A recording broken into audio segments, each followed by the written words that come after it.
If you're struggling with depression and you're looking for a small win, you should watch this video to the end because I'm gonna give you a simple strategy that's gonna help you to defeat your depression without going to therapy. So by far, one of the most common therapy clients I've been getting lately is clients dealing with depression. Now, this depression comes from a lot of different places. And a lot of my clients, they've been going through a lot of things like breakups, divorce, their businesses haven't been doing well, or maybe they've even been fired from their job. A lot of clients have come to me because of these struggles that they've been going through. Now, here's the thing. There's a lot of trauma that people also go through that also contributes to this depression. And one of the clients that I've received lately was named Ashley. Now, the thing about Ashley was that she went through a couple breakups, but her last one was by far the toughest one. And what's tough about it was because it was very traumatic. Unfortunately, she went through a lot of abuse, if you will. And as a result, she hasn't really been able to shake it. Now, the thing is that trauma, that relationship, it was over 5 years ago, but yet here she is still struggling with it, and she has come to see me. Now, here's the thing that I like about this story that I want to share with you guys. One, she had the courage to come and see me, which was by far one of the hardest things for people to do.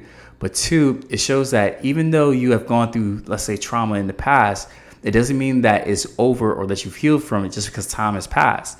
A lot of people say things like time heals all wounds, but that's not really the case. You have to be very active during this time to give yourself the best chance to overcome those wounds. And that's what we're doing right now in our therapy sessions.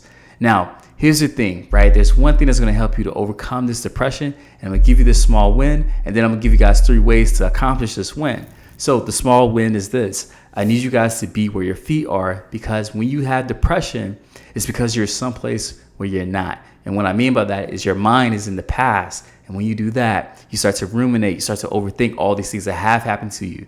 But today, right here, right now, you're not going through those things physically, right? But mentally, you're still going through those things. You're asking yourself questions like, why did this happen to me? Or how could I have been so stupid? Or I should have done this differently. And these questions do not help you. It actually keeps you very much stuck in the same place that you are. So what we're going to do is we're going to go over the 3 points to help you to capitalize on being on where your feet are. And this is going to help you to get that small win that you're looking for while you're feeling depressed. Now, before I give you guys these 3 quick wins, right? These 3 quick strategies to help you to define or to defeat your depression, I want you to hit the subscribe button so you can join my community. Now, this community is a community of people that are working towards bringing their mental health to the top tier shape that they need it to be, so that way they can have the lives, the businesses, and the careers that they want. And they all do this by following this channel and getting the skills that they need. So main point number 1 is going to come in the form of a question, and it's very simple. It's who are you going to follow, right? That's my question for you. Who are you going to follow? You or your depression? Here's the thing, what's happening right now. Right now, your depression is telling you all the things that you should be doing, right? You should be staying in bed, not going to the gym, eating that tub of ice cream that you know you shouldn't be eating, right? Your mind is telling you all these things. Your depression is telling you all these bad things. And what you're doing lately is you're believing them, you're following them. You're treating your depression as if it's the commander and ruler of your life. And my question to you is, how has that been helpful for you? Is it working for you? Because a lot of people forget that they can make a choice. I want you to believe that there's a difference between you and your depression. I tell a lot of my clients to imagine that they're on the bus, and more specifically that they're driving this bus, and this bus is their life. And what they're driving it to is towards their happiness, towards their goals.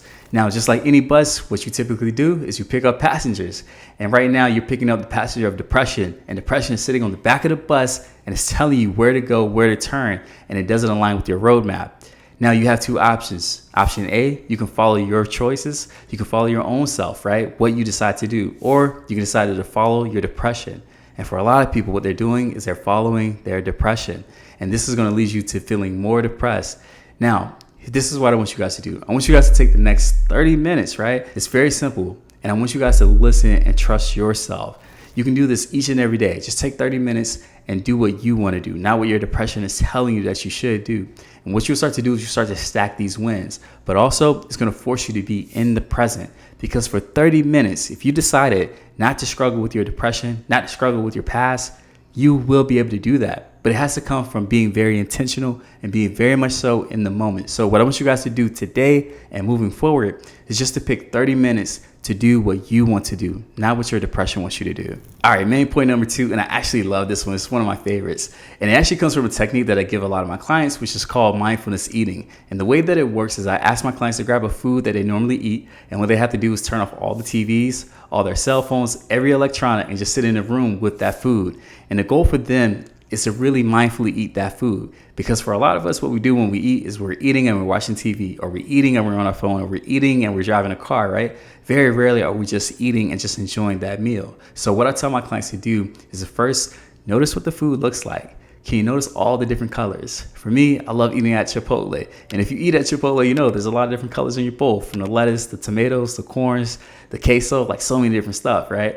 So first, notice it, right? The second thing, notice the smell of it. Can you notice the different smells of the different spices and the ingredients of the food? And then when you pick it up, can you notice the different textures, right? So if it's a finger food like fries, wings, or burgers, can you notice the texture, right? So notice all the stuff we're doing before we eat the food, right? It's doing a lot of mindfulness stuff. And what I ask my clients to do next is to take a small bite of it and savor that food. See if you can notice the different spices, the different foods as you're chewing it. We're doing this because we want to be able to be in the moment. We want to practice being able to savor things that are very pleasurable to us. Now, what does this have to do with depression and everything like that, right? Well, the same way I'm asking you to be very mindful while you're eating, I'm going to ask you to do the same thing when you go outside, when you're approaching work, when you're approaching your relationships. I want you to be very mindful, be very present. Something that I did maybe a week ago, and I told all my clients about it. One day I walked out of the dentist, and I remember I looked up and I noticed these palm trees. And here's the thing, I live in Florida, so there's a lot of palm trees. But I remember specifically this palm tree, it captured me. And it reminded me that life is good. At this moment, you can allow life to be just as good, right? Being in Florida, for you, wherever you're at, like there's something right outside your door that can bring that sense of peace and happiness. And you probably walk by it every single day. But my question to you is, do you notice it? This could be the sun, this could be the clouds, this could be the flowers right in front of your yard, right? So many different things. But you have to be mindful to be able to capture that. So what I want you guys to do is to savor your day, savor the moments. If you have a phone call with your mom, your sister, or let's say you decide to go out and actually have a meal, I want you guys to be fully there for those 30 minutes. So you're taking this and you can combine it with the first step that I just mentioned. All right, point number 3, and I'm so glad that you guys made it this far. Because you made it this far, it says a lot. It says that you really appreciate this content, but also that you're learning and you're grabbing a lot of good things. So what I want you guys to do is leave a comment below telling me, what is it that you've been struggling with lately? What are some topics that you guys want me to talk about? Because when you do that, it allows me to, 1, respond to your questions, but 2, develop content. So literally, I would develop a podcast just for you, and you can listen to it. And that way we can have this personal relationship. So again, make sure you subscribe, but also make sure you comment below and let me know, what are some things that you're struggling with? What are some things that you'd love to hear from this podcast? Now, with that being said, I'm going to go to point number 3, the last point that's going to help you to find a small win, even if you're going through depression. And again, we're doing all of this without going to therapy. And this third point is having an attitude of gratitude. The thing that causes a lot of depression is having a focus on the things that we don't have. Now, if I stopped and I scroll through social media, scroll through YouTube, whatever it is, even if I go outside my door, I can see a lot of things that I don't have. But if I have gratitude for what I do have, even though I see these things, it's not going to affect me to the degree that it would someone else if they're blind to what they have. The thing that gratitude does is it protects us from one of the most dangerous things ever, and it's desire. Desire is what creates this emptiness. It creates this lack. And this feeling of lack, feeling that you don't have enough, it creates the depression. But the best way to cut that lack and to fulfill you is to practice gratitude. So my question for you is, what are 3 things that you're grateful for today? And I actually help you with that. So ask yourself, what is something that I'm grateful for when it comes to my relationships? What's something that I'm grateful for when it comes to my career or my business, right? And then last, what's one thing that you're grateful for when it comes to your leisure time? When it comes to just your plain old going out, having fun, whether it's with friends, family, by yourself, right? For me, I'm grateful that the beaches are right beside me, right here in Florida. I'm also grateful that, man, the weather is nice down here. But also, I'm grateful for the Xbox that I have. I'm grateful for the friends that I am able to play cards with. Like, it's so many things to be grateful for. And I just need to be able to see that. You just need to be able to see that. So I want you guys to take a moment and ask yourself, what are just 3 things that I'm grateful for, right? So when it comes to things that you enjoy, right? So your leisure time, what are some things that you're grateful for when it comes to your career, your business? And then what are some things that you're grateful for when it comes to relationships? And this relationship can also be with yourself, all right? When you do this, it cuts and it gets rid of the depression and the desire that comes with it. And it gives you something that you cannot replace. And again, it's that gratitude, it's that peace, it's that happiness, it's that fulfillment. If you do this, it'll give you that small win when it comes to your depression so that you can keep tracking it and get more wins. So real quick, what I'm going to do is I'm going to conclude these 3 points that I made. And again, the overarching point is that you have to be where your feet are. It's all about being mindful. This is going to help you to get that small when it comes to your depression. And there's 3 ways to do that. First, as I said, ask yourself, who are you going to follow? You or your depression? For the last 5 years, 3 months, 3 weeks, 3 days, you've been following your depression and it hasn't been helping you. So now I want you to take 30 minutes and just follow yourself. Follow your gut, trust what you want to do, and see if you get a different outcome. Trust me, you will. The second point that I made is that you guys need to savor the moments. This is all about taking time to appreciate what's in front of you.